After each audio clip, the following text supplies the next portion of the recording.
Right. I see some familiar faces here tonight. I'm so excited. Newbies here tonight, show me your hands. First timers to Scoop, shame on you. Shame on you! You only happen to be in the best and the most hottest bookshop in Johannesburg. My name is Deborah, and on behalf of Scoop's Theatre of Books, I'd like to welcome you here tonight. Give yourselves a round of applause! So many faces here tonight. All the expectant dads. I just want to see the expectant dads here tonight. Matthew and Elisa. Expecting what? Babies. There's only two. Okay. I met Craig about a year and a half ago. In the last year, let me just quickly tell you about Scoops. In the last year, we have launched over 200 self-published independent authors in the store. 18 months. 18 months. That's all it's taken. Proudly South African, only do South African books, and you should only be buying South African books. That is why you're here tonight. So if I see you walking out without a book, you don't need to deal with karate. I met Craig over a year ago, and I'm very glad, and I'm sure that our gynecologist that we've got in the store today, and our author Sonia Killick, who wrote a book about pregnancy. Mavis, thank you for being here tonight. Prince, Sonia, Marlene, the doctor in the house, Fred. Mother Nature, bless her heart, did the right thing. She gave the responsibility to us warriors, women, to give birth. Thank goodness. Because over a year ago, I met Craig with his first book, the Dad book. And he was from Sharpstad. In Sharpstad, they do things at a very slow pace. Bless their little hearts. But it is my Netsua. We love them anyway. We go there to relax, to rejuvenate, and get back to Joburg. And he told me about his new book. And it was in gestation. And a year later, it was still in gestation. And I thought, okay, this is now moving towards elephantine. Are we ever going to get this launch? Because he came to see me about a launch. And he eventually decided to move Martinique and decided to move to Joburg. And he came in here one day, we're going to do the launch now. God, I've been waiting for this for over a year because it's an important book.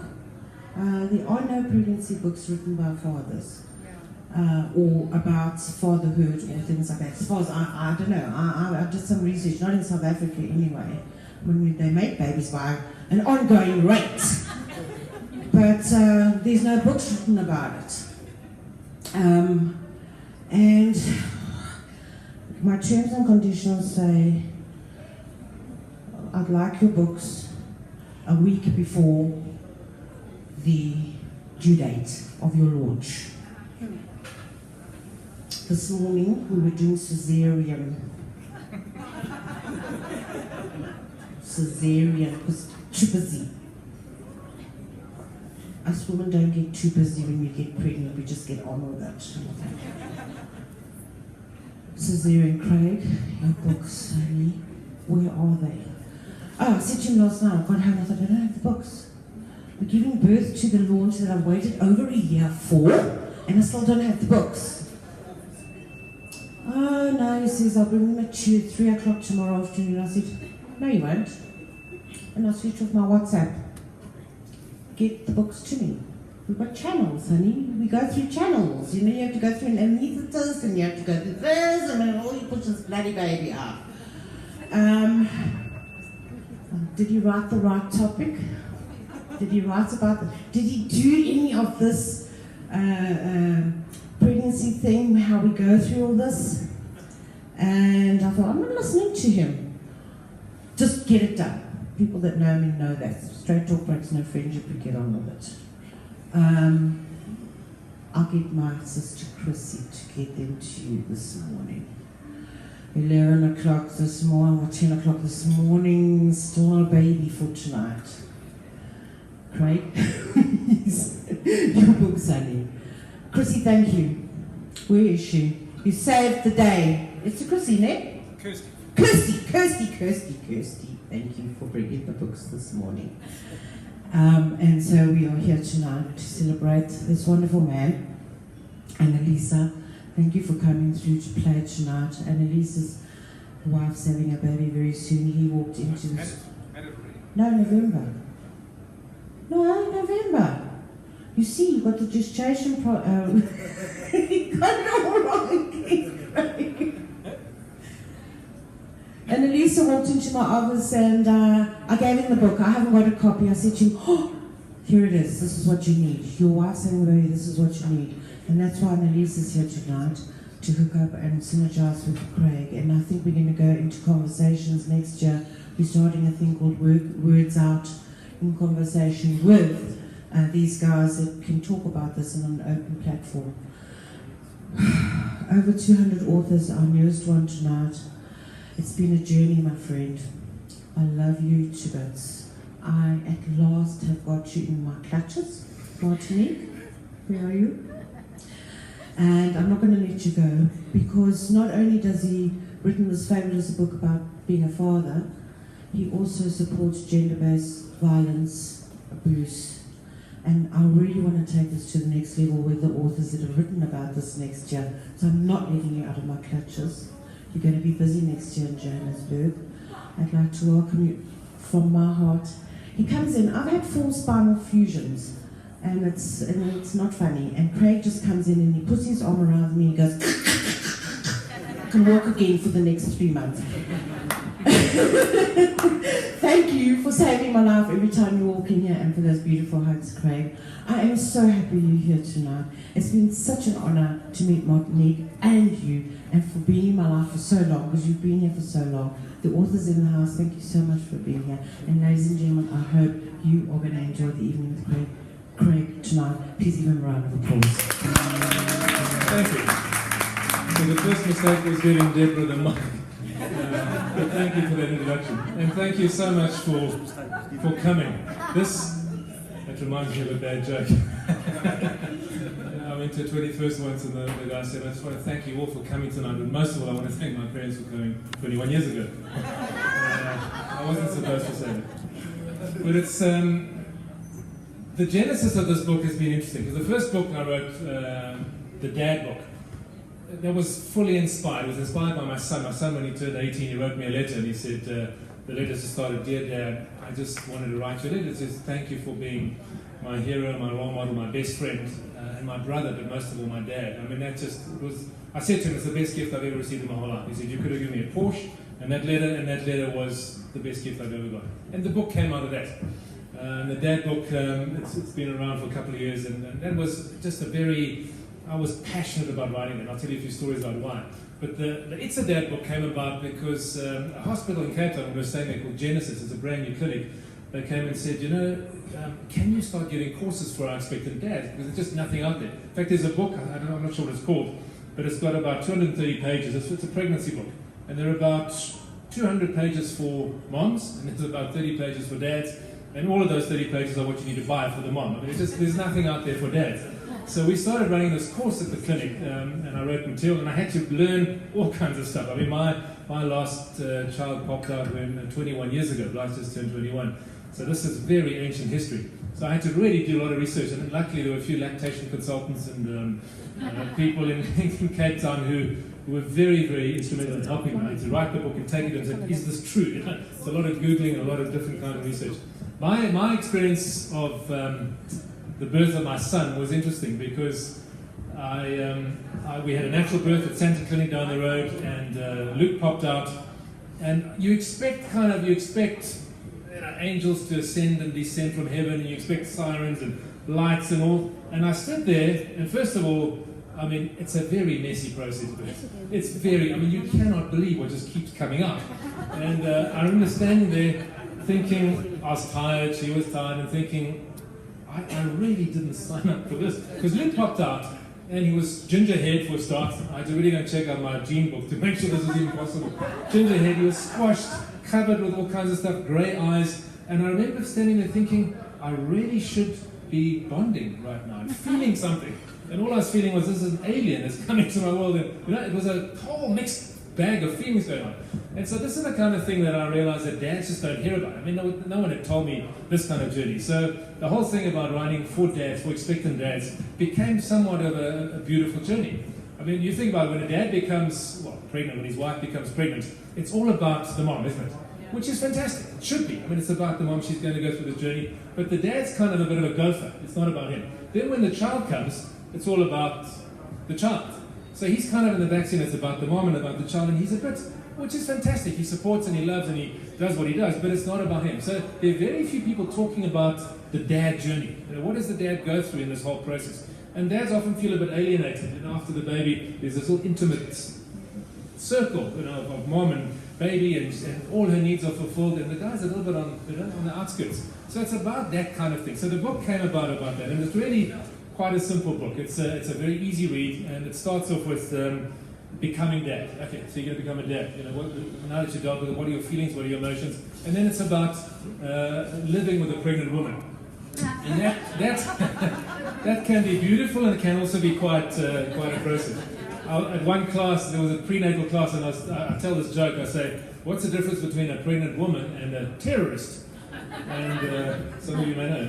The difference is you can normally negotiate with a terrorist. I told this joke at a prenatal class, and the next week when we met with the actual guys, the one guy came very full and he said, you cannot believe how much trouble I got in. I said, why? He said, because I laughed too loudly at that joke. I was in big trouble. So one of the chapters I just talk about, I describe pregnancy. I mean, let's be honest, pregnancy is not the same for every woman. Some women glow and they love it and they're fantastic. Here we have one in front who's glowing and smiling and fantastic. And for other women, it's a struggle from beginning to end. And so I just described it for those kind of women. It's almost a bit like a minefield that was planted many, many years ago. And now it's all grown over and it's beautiful. You know, you look at their trees and their butterflies flapping and birds and the beautiful scent. But you know that if you take one wrong step, you're going to hit a click. And you know that you're screwed. You know, no matter what you do, that thing's going to blow up. And sometimes living with a pregnant woman can be a bit like that. So we talk about the pregnancy journey, what happens to a lady. I mean, I learned some interesting statistics that the amount of blood in a woman's body, I think it increases you by 50%. The amount of blood that actually is 40. Phenomenal. Right? Phenomenal amount of blood. That's a lot of blood. So things happen that us guys need to know, because you know we're on this journey, but we've got to partner with someone who's really going through this time. When one of the most inspiring experiences I had as a father when I was a young dad, my daughter Blythe, when she was 3 years old, they said that she would need an operation on her heart. And doctors came to us and said, look, Craig, we're going to have to take her to surgery. She's got a small hole in one of the walls of her heart, and she's going to have to go in. And I said to the doc, you know, can I please just come into theatre with her, just hold her in my arms, because you know, as a dad seeing your little girl wheeled into theatre, it's far harder for the dad than the daughter, let's be honest.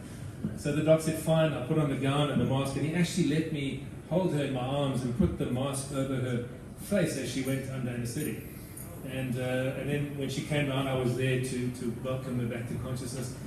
Great success. Instead of open heart surgery nowadays, it's a procedure where it goes into the catheter into the vein, it pops up, very expensive device comes out, covers the hole, it grows over, and it's fantastic. She was out the next day, but a month later we were at my house and we had a braai, and I had a few friends around, and one of my friends, Blythe, was standing next to me. One of my friends said to her, Blythe, I believe you were in hospital recently. And she looks up at him and she says, yes. She says, my heart was broken. She said, but my daddy fixed it. No, one of those moments. I mean, I had to excuse myself and go and gather my manhood and come back again. It was just one of those incredible, but it made me realize how she saw me as a dad. I was the man who fixed her heart. And I realized that I actually did hold her heart in my hands in many, many ways. But the question it asked me was, am I that guy she thinks I am? Am I this man? And you know, I looked in the mirror and I thought, in some ways, yes, I'm a loving, doting, committed father, but in many other ways, there's a journey to go. And I realized then that being a father is more than fathering techniques. You can do all the right stuff, but we father out of who we are as men.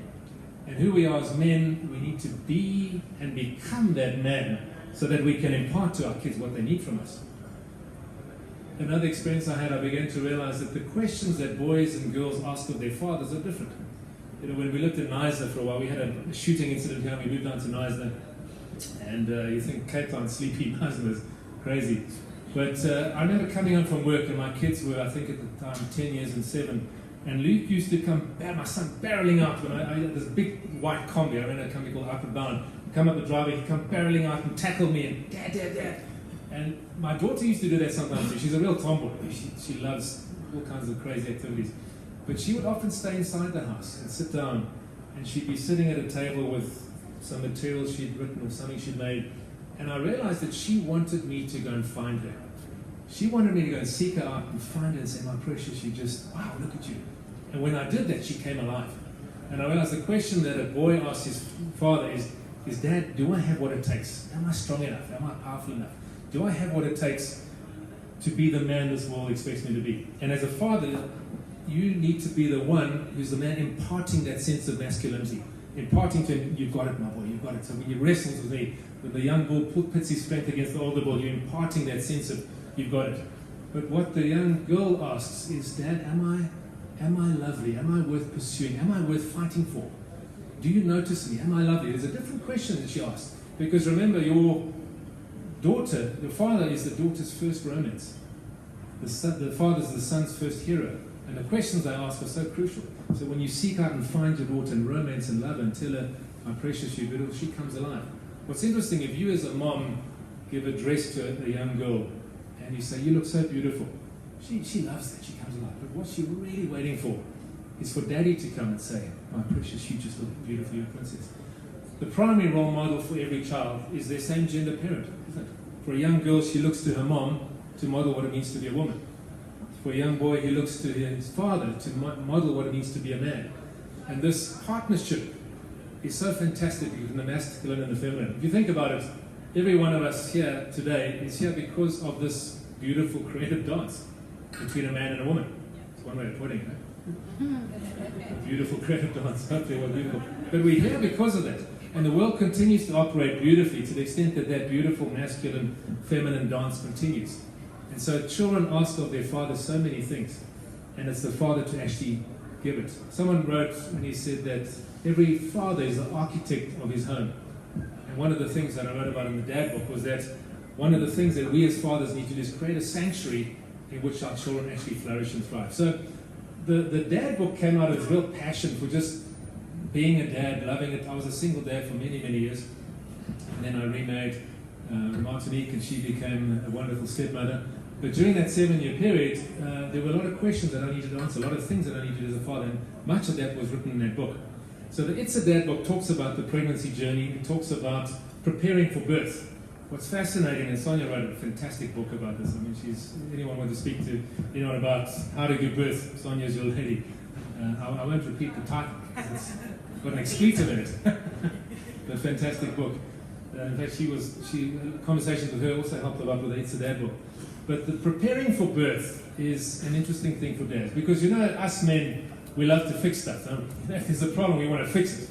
And when it comes to pregnancy, when you look at your beautiful wife, you want to fix it. You don't want her to be in pain, do you? You want to do something. And as a father, there's not much you can do. That's going to carry on its natural course.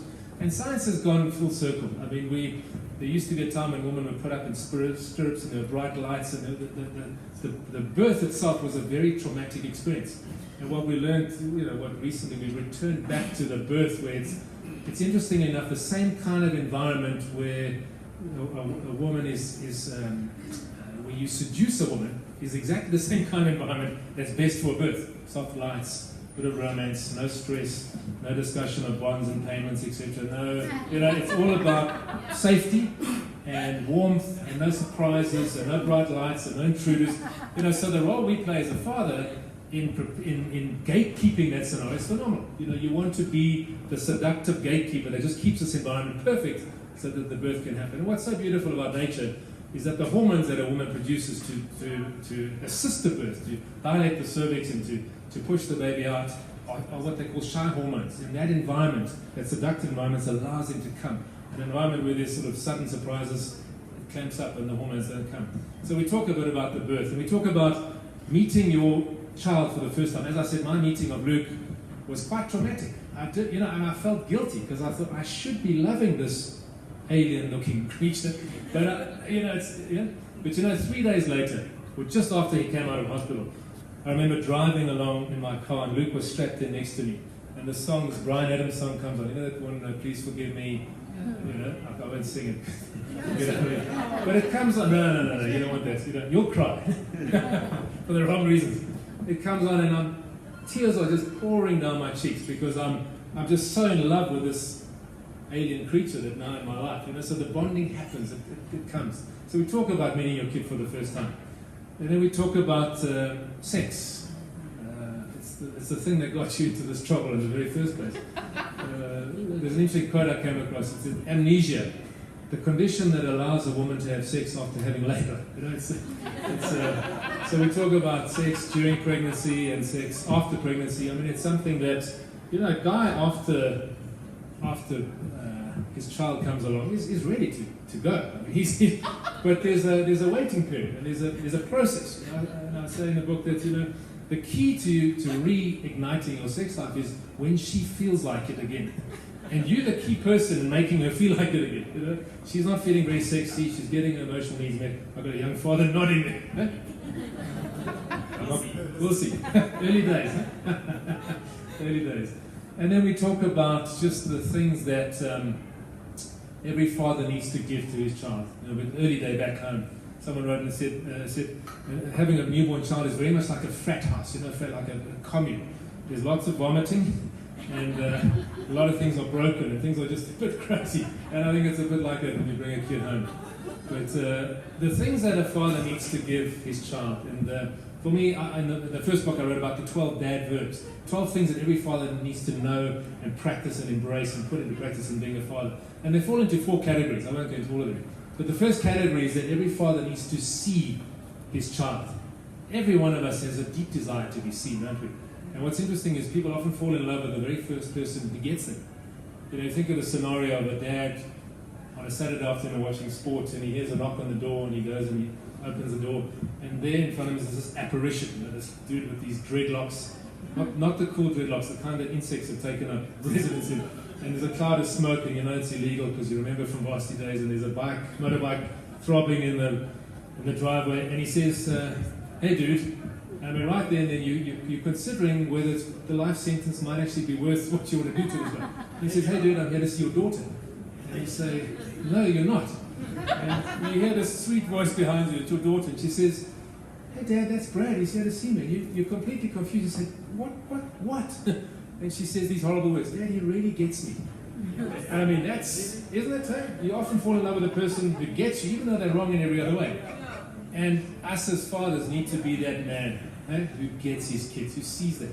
To see what makes your daughter's heart come alive, to see what makes her sad, happy, glad, to actually know what's her favorite color, her favorite meal. If you are that man who sees your kid, you give them such an incredible gift, and you call them out. I mean, we're not here to write the script on our kids' hearts.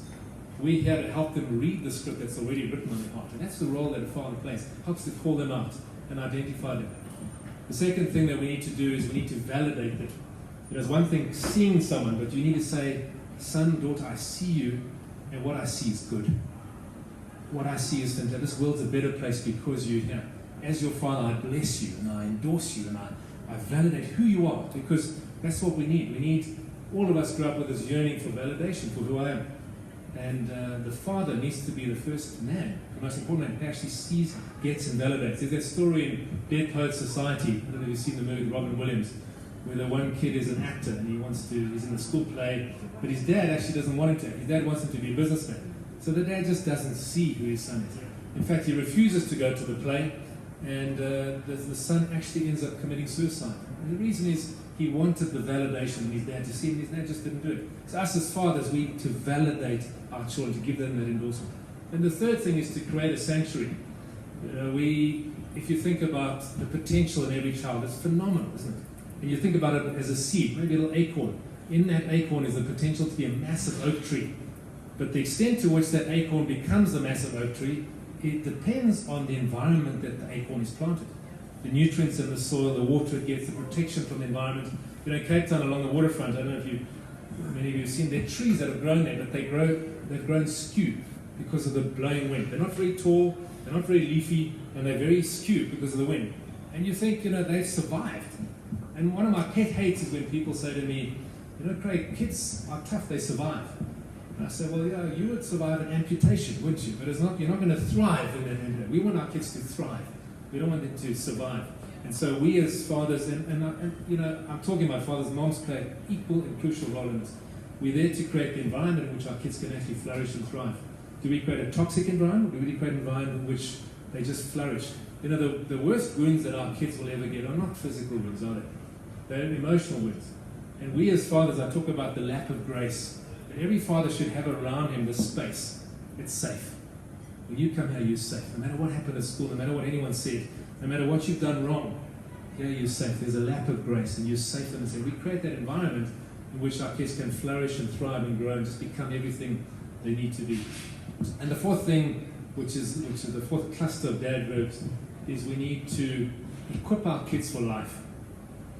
Our job as parents is to equip our kids so that they don't need us anymore, to make ourselves redundant, to equip them with the life skills they need. You know, we're going to outsource the raising of our kids to many, many different institutions. I mean, education to a school, coaching to maybe a coach.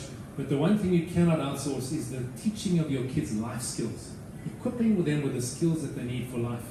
That's our job. We are the principal in that school of life to equip your kids.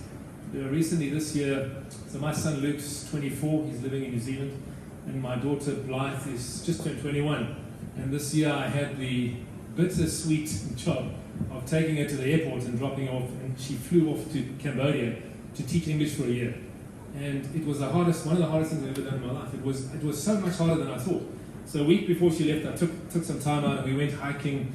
We did an overnight hike in Cape Town. We did all kind of stuff that dads and daughters, we fed ducks and we did, what do you name it? And the closer the period came, the harder it became. And at the airport, I managed to hold it together at the airport for her. You know, and I watched her snaking through this queue. But I got back to the car and I just lost it. I mean, it was such a hard. But I realized that it's the right thing. It's a cycle of life. I've equipped her to fly off. I don't want her to go, obviously. I mean, we talk on WhatsApp almost every day. And it was heartbreaking, but it's the cycle of life. I needed to equip her to be the woman that she needs to be. So we talk about all those things in the book, about the early days back home, the frat, the nest, but how, as fathers, we need to equip our kids so that they can fly. And I'll end off by just saying, your kids make you cry. I don't know if you guys are someone said that having a daughter is like having your heart walking around in someone else's body. I mean, they make you vulnerable. It's tough. So when we moved to Nysa, Blythe, I think, was 6 or 7 years old. And I got a job as CEO of Outward Bound, but I had to finish off business here. And it so happened that my family flew over there 2 weeks prior to me going. So 1 week into this period where they were there and I was here, I'm on the phone to the family and I'm speaking to Blythe, my daughter. And I said, Blythe, isn't it lovely by the sea? Isn't life wonderful? And she said the strangest thing to me. She said, if this was my life, I would scream. And I was really taken aback. Quite a strange.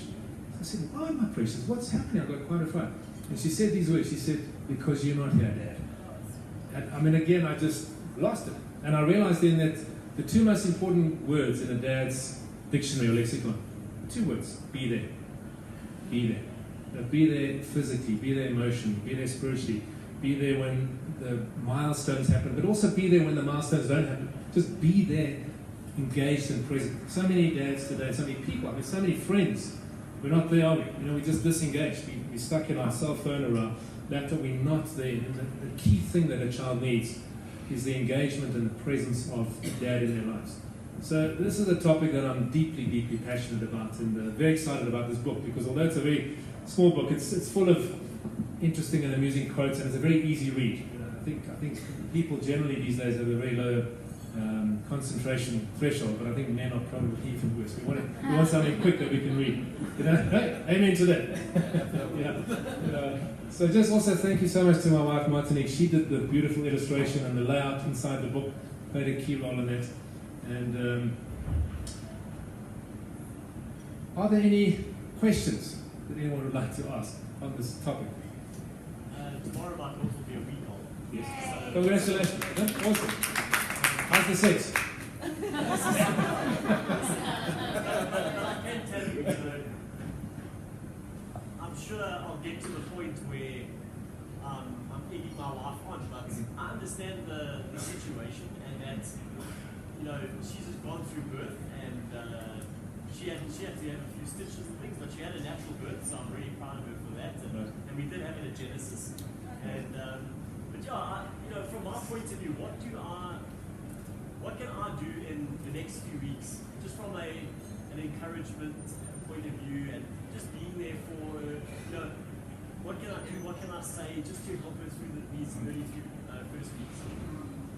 Gosh, I think you're asking a man, you should be asking a woman. Just be there. Sorry?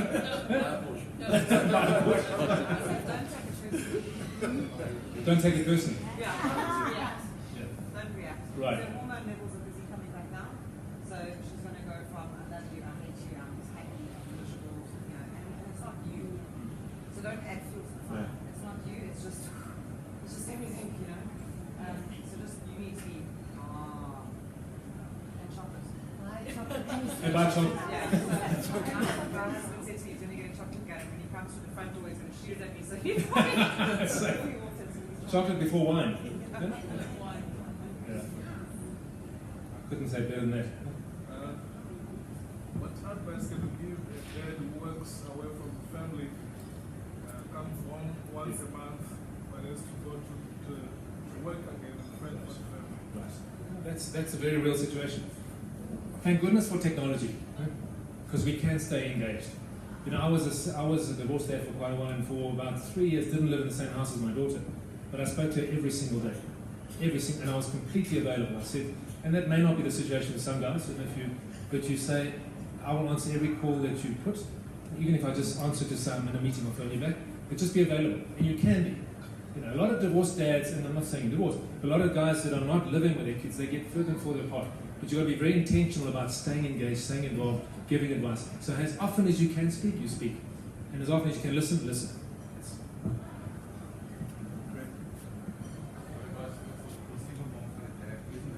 Right. It's a great, South Africa is the capital of single moms. And single moms are heroes. It's one of the toughest things in the world. Earn a living, especially if the dad's not supporting financially. So the advice I give to moms is several things. One is that, and this is hard, you've got to get rid of any bitterness. A lot of single moms have every reason to be bitter with men.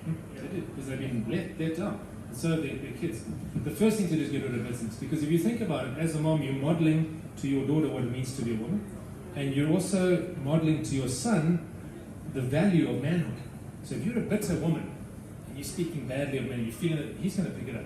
He's going to devalue himself. So as a mom, you play a powerful role in that. So you play powerful. And the second thing I advise moms is to do whatever you can to get the dad involved. Swallow pride, whatever it is, get him involved. And if he doesn't want to get involved, recruit men who can get involved. Not lovers, but coaches and grandfathers and men that can get involved in just playing a healthy male role. Thank you. Thanks, Craig. Just a couple of questions. Yeah. One, do you know if there are any similarities for adoptive dads? Because adoption is a huge issue in South Africa, and some of us will be going to get an adopted child. And then the second one, gender-based violence. Yes. What part can men and dads play in particular? So the adoption question is beautiful because a stepfather or an adoptive father is equally as important. So it doesn't have to be your biological father. A man can step into this breach and be a father. Many kids have been raised by stepfathers who are far more of a father than their biological father. So the role of a stepfather is enormously important, and you can play that role. So you can be absolutely 100% the dad. So fantastic. And I think in South Africa we need to father more than just our own kids because there's such a fatherless problem. So men need to play a role in fathering and mentoring. And the second question about gender-based violence is one I'm very passionate about. We're not having the right dialogue in South Africa about GBV. Gender-based violence is a problem with men. It's not a problem with women at all. There's never, ever, ever any excuse. No matter what a woman does, there's never an excuse. No matter what she wears, says, does, there's never an excuse for that, number one. So the dialogue needs to be around what's gone wrong in men that we are abusing women. What is...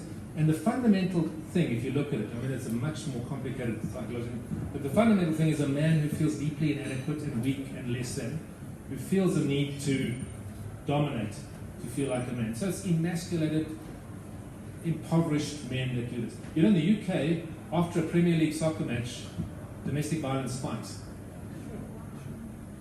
Statistically, why? Because men live vicariously through their teams.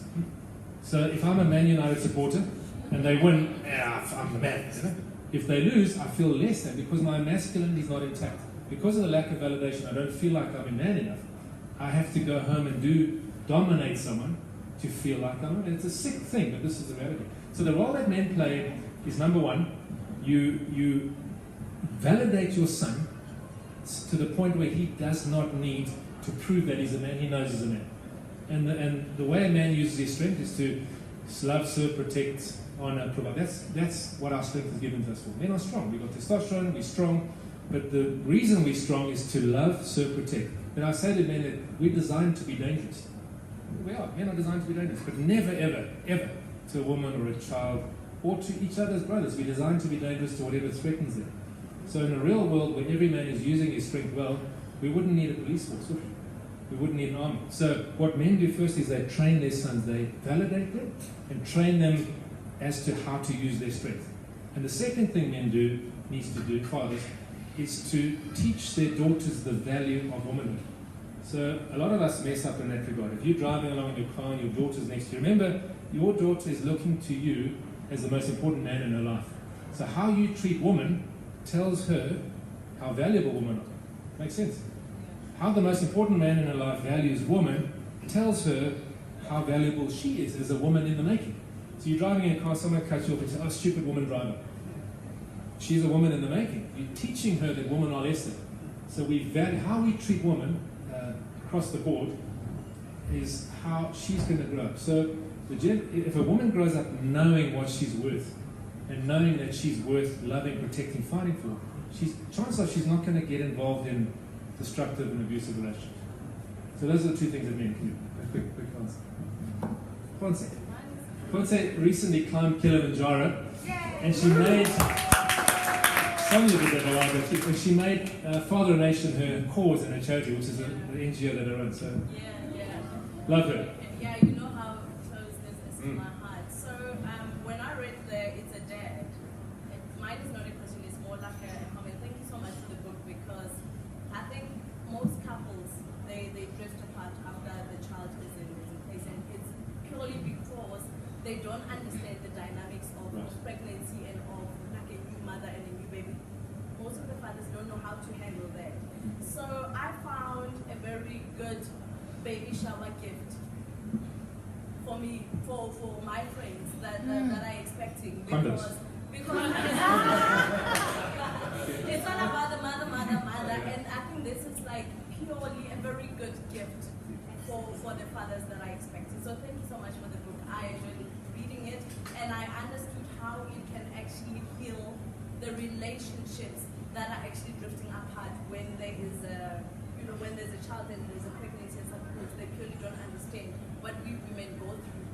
As like they take it personal, like you said, and then they just go out and so thank you so much. It's a great book. Thank you. Craig, it's so brilliant that books like this has been written, but it's almost in context of it's from this point forward.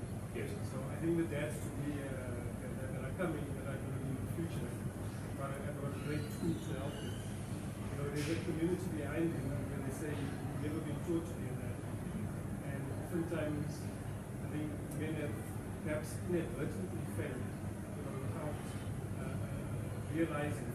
And then there's that attempt to try and make up that time. Yes. And that presents quite a significant challenge. Overcompensating. Absolutely. And particularly when a young man or a woman has grown to start developing their own value system. Because but then they actually making, when I say discrimination, I'm not saying it's colorful, but they're actually saying mom's a better person than dad.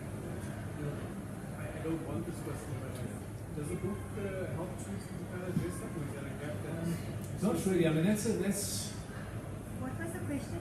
The question is, the multi-question, that a lot of dads haven't been fathered well themselves. So they come into fatherhood not having a model of what it means to be a dad. And then a lot of dads are also separated from their kids or families. And what happens is it becomes a competition between the mom and the dad, between who's the better parent. So you get a situation, they call them Father Christmas dads or Uncle dads. You know, they fly in and they shower gifts on the kid and then they leave, and the mom's left with the mundane making the lunches and wiping the slanty noses, and you know the mom becomes, it's a real challenge. I mean, I deal with that in the first book, the dad book, because it's all about the wholeness of the individual, isn't it? So if a man is whole and he realizes, you know, kids are not about us. You know, this is, I think, for me, having a kid can be the most selfish thing you ever do, if it's about having a kid. Because we have kids, we are there for them, they're not there for us. So a mature father and a mature mom realizes that I'm here for the kid, I'm going to do whatever it takes, what's good for them. It's not about me being popular or me doing the right thing. So there's a lot of healing that needs to take place in them to get to the point where they can selflessly do what's best for the kid. And sometimes that means not giving them something. It means holding back. You know? And parents who are not together, I mean, you've got to just communicate. You've got to just get over yourselves, over your crap, and say, this is not about us, it's about the kids. So let's do whatever, let's put ourselves aside and let's do what's best for the kids. But I think that's the next book, Divorced Dads. I mean, that's the next book coming.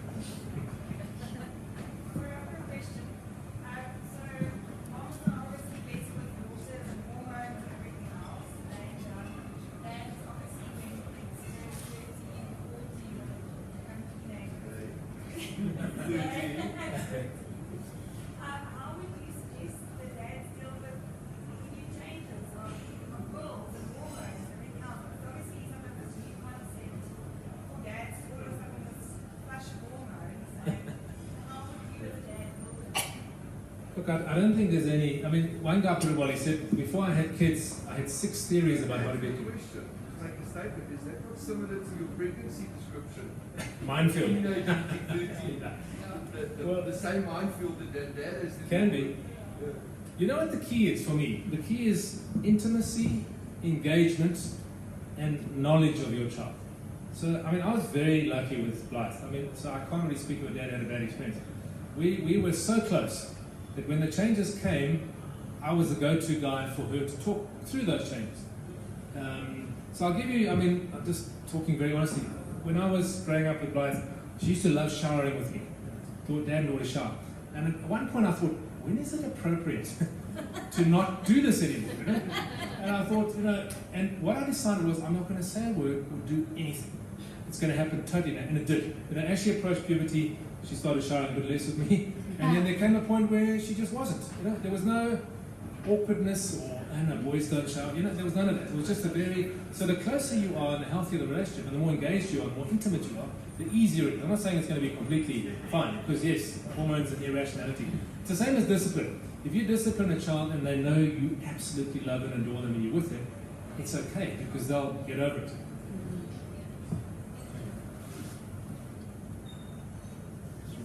That was a lot of questions.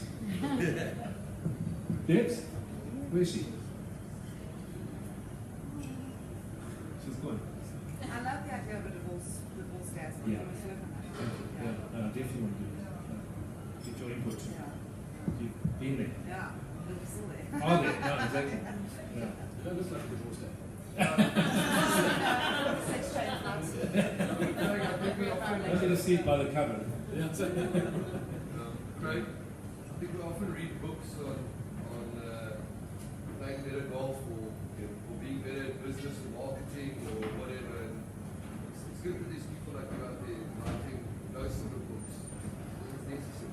Just got to get the right people to read it. Yes. So often the sale of this book's driven by a woman. I once had a dad, I did a talk at a school, and a dad came up and he said, I've got to buy your book, my wife told me I have to. And this is, you know, obediently. Yeah, exactly, yeah. But he's going to start writing life coaching. It's a big book. How would Husband coaching. How would you start that initial conversation with a reluctant man? How do you make that initial? As who? As yourself in coaching experience, we give you a lot of coaching, so Yeah. that other people could maybe emulate. So you have a man, and it's obvious to see that they're making mistakes. What is that first step? Because the change has to come within. It has to be. Yes. There have to be a whole. Yeah. How do you start that conversation? How do you part when it's just not there? Yeah, it's very well. Look, so it depends on so many things. Firstly, if you're a woman starting a conversation, that's a different story than if you're a man. And I if think you, it's better from a man to man. it can be, it very much so. But I think the only way to do it as a man is to demonstrate, is to show, to actually do something that creates a hunger in the person. I mean, there's a broad range of men, aren't there? I mean, you go from the narcissist, who's probably the hardest thing in the world to deal with because they're not going to hear, they don't want to. And then you've got the guy that really wants to change. So the guy who wants to change is easy, because he's asking the questions. The guy is a bit oblivious. He's not a narcissist, but he's also not seeking change. That's the guy that you need to inspire, I think, as a man. No, so telling stories about, that's why I use a lot of stories. I talk stories, because that moves people, I identify them, they get moved. So if you come in accusing and say, hey, I think you need, when it comes to kids, people are the most defensive. You don't put your kid in a football team and people want to freak out. So if you come and tell them that they're not father-in-law, it's not a good way to start. But if you tell them a story that they relate to, then it's good. I run a lot of support groups for moms, and as lactation consultants we do a lot for the moms, but we don't know what to do for the dads, because I've tried to do a support group for the dads like on a Saturday afternoon around my pub. Didn't work. So is there anything from your side that we could create that the dads would actually attend? Or they don't have to attend, just what? You've got to fool them. You've got to entice them with something, beer, sport. And then you throw it in casually. Yeah? But men are notoriously bad at wanting to self-develop. Yeah. I mean, so I work with a midwife down in Cape Town called Heather Wood. She runs a huge practice called Tula Baby Center. And she says, and she asked me to run courses for her dads. And she was blown away, disappointed. So when she sends an email out to women around a course, it's fully subscribed. She said when she started doing it for men, no one wants to come. So don't feel bad. We had a drink for many days. Don't feel bad. Don't feel bad. It is. Look, it's changing slightly. So I'm doing stuff at Santon Clinic, and the lady in charge of it, she said in the last 10 years she's seen a massive improvement in dad's engagement. So it's changing. But men, you know what? We don't like asking for directions. Men are arrogant. They don't like giving advice. No, exactly. We're the man. We've got this thing. We've got it. Don't tell me. Is there a media we could use? Like, is there an online media? Is there what is the media that would draw your attention? Sport. Yeah. So what if you put a banner under there? That's a challenge. It is a challenge. If you listen, we'll turn the volume down. It's an eternal. But keep trying, because you do get the one or two that will listen and Maybe change. get one or two, but I mean, still. No, I just actually thinking of I don't know, hopefully it's covered in your book. Yeah. I'm putting you on the spot. We were at church the other day and they covered more, less Bible stuff and more life stuff. And they said something about who you want to become doesn't necessarily have to be who you were. So you were talking about bad dads or whatever. Just going, I don't know how much you cover of that. About If you haven't done things perfectly, why you don't tick all the boxes? exactly. Yeah, it's never too late. I mean, you can only start now and move forward. So, I mean, you've got to get to a point where you say, I've got regrets. I have. I mean, I didn't father perfectly. But you know what? I mean, from now on out, we can go. So you've got to come from a point of no guilt. No guilt and no regrets. What's past is past. It's history. But from now on, you can do it better. Very much. Thank you so much for coming. Really appreciate it. Debs is off dealing with a crisis somewhere, so I just want to, on behalf of Scoots and of Deborah, thank you all for coming tonight. The books are available. Craig is here. Please buy them, ask him to sign them, and then you can pay for them downstairs on your way out. Thanks, everybody. Thank you. Eat, drink, and be merry.